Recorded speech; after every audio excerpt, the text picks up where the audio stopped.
Esta consola nunca existió, pero si hubiera salido al mercado, Nintendo seguiría dominando el mundo del gaming, y se lo perdió por una sola decisión.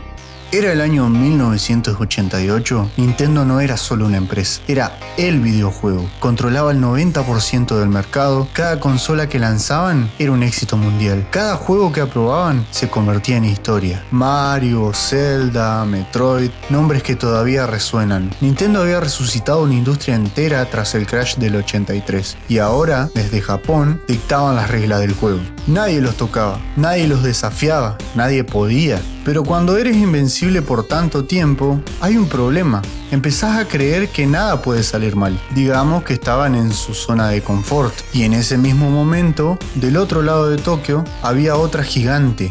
Sony, líderes en audio, pioneros en televisores, creadores del Walkman, pero en videojuegos, cero experiencia, cero consolas y cero credibilidad. Hasta que un ingeniero llamado Ken Kutaragi tuvo una idea peligrosa. ¿Y si hacemos hardware para videojuegos? Sus jefes lo ignoraron, pero alguien más sí lo escuchó. Nintendo necesitaba algo que Sega ya tenía, un lector de CD, la tecnología del futuro, más capacidad, mejor sonido, menos costos. Y Sony era experta en CDs. Así que en 1988 firmaron un acuerdo secreto. Nintendo pondría el nombre, los juegos, la experiencia, y Sony pondría la tecnología, el chip de sonido y el lector de CD. Juntos crearían la consola más poderosa jamás vista. Su nombre sería PlayStation, una consola de Nintendo con el corazón de Sony. Pero había un problema, uno que Nintendo no vio venir. Enterrado en las páginas del contrato, había una cláusula. Sony no solo fabricaría el hardware, Sony tendría los derechos sobre todos los juegos en formato CD. A ver, déjame repetir eso. Si un juego salía en CD para esa consola, Sony cobraría las regalías, Sony controlaría las licencias. Básicamente, Sony tendría todo el poder. Nintendo acababa de cometer un error que cambiaría su destino para siempre. Y encima ni siquiera lo sabían. Cuando los abogados de Nintendo finalmente leyeron el contrato completo, entraron en pánico. Eso no era una alianza, era una invasión silenciosa. Junio de 1991, Consumer Electronics Show, en Las Vegas. Sony sube al escenario frente al mundo entero y presenta oficialmente la PlayStation, una consola co-creada con Nintendo que era el futuro del gaming. Ken Kutaragi estaba eufórico, Sony estaba orgullosa, la prensa enloquecida, pero al día siguiente, Nintendo subió al mismo escenario y anunció que ya no trabajaría con Sony, que ahora su socio sería Philips. Ese día, frente a las cámaras y competidores, Nintendo no solo rompió un contrato, rompió una relación que jamás se volvería a reparar. Para colmo, Sony se enteró de esto de la peor manera, viendo la televisión, sin aviso, sin negociaciones, sin respeto alguno. Para el mundo entero, Nintendo los había humillado. Imagínate eso. Presentar el proyecto de tu vida un día y al siguiente te dicen que ya no existe, que todo fue un error, que no sos suficiente. Eso no fue solo un cambio de socio, eso fue una declaración de guerra para Sony. Dentro de las oficinas de Sony, la rabia fue unánime. Algunos ejecutivos querían demandar, otros querían olvidarse del proyecto, pero Ken Kutaragi dijo algo que lo cambió todo. Si Nintendo no quiere trabajar con nosotros, vamos a hacerlo solos. Y en ese momento, sin darse cuenta, Nintendo no perdió contra Sony, sino que creó a su peor enemigo.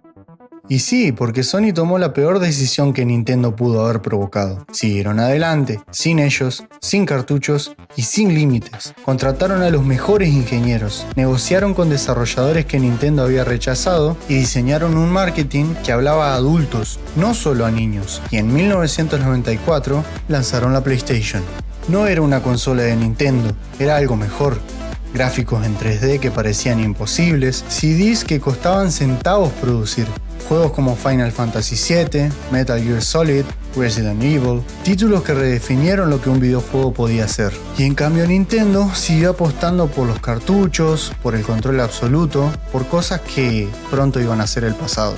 En solo 2 años, PlayStation vendió más de 20 millones de unidades. Nintendo 64, lanzada después, apenas alcanzó la mitad. Por primera vez en una década, Nintendo ya no era el rey. Pero lo más doloroso no fueron las ventas, fue ver cómo los desarrolladores se iban. Square, creadores de Final Fantasy, Konami, Capcom, Namco, todos eligieron PlayStation.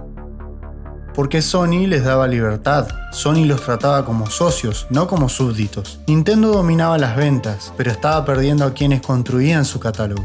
Y cuando Sony comenzó a conquistar el mundo, Nintendo miraba desde lejos, sabiendo que todo, absolutamente todo, pudo haber sido suyo. Imagínate por un segundo ese mundo alternativo. Nintendo y Sony juntos. Final Fantasy VII con Mario en la portada, Metal Gear con el sello dorado de Nintendo, Crash Bandicoot como mascota oficial de Kyoto. Xbox tal vez nunca existiría, Sega habría colapsado antes y Nintendo seguiría siendo el nombre del gaming. Pero ese mundo no existe, porque Nintendo eligió el orgullo sobre la visión, el control sobre la innovación, el pasado sobre el futuro. Hoy, PlayStation es la consola más vendida de la historia. Más de 500 millones de unidades en todo el mundo. Y todo comenzó con una traición. No porque Sony fuera mejor, sino porque Nintendo les dio una razón para hacerlo. Esta no es solo la historia de una consola que nunca salió. Es la historia de cómo el ego puede destruir imperios, de cómo subestimar a tu enemigo te puede jugar muy en contra y de cómo una sola decisión equivocada puede cambiar el mundo para siempre. Nintendo no perdió una consola, perdió el control del futuro del gaming y ese futuro tiene un nombre. Si te gustó esta historia, dale like y suscríbete y contame en los comentarios, ¿crees que Nintendo todavía lamenta esta decisión? Gracias por quedarte hasta el final. Yo soy Nico y esto fue Tecnostalgia.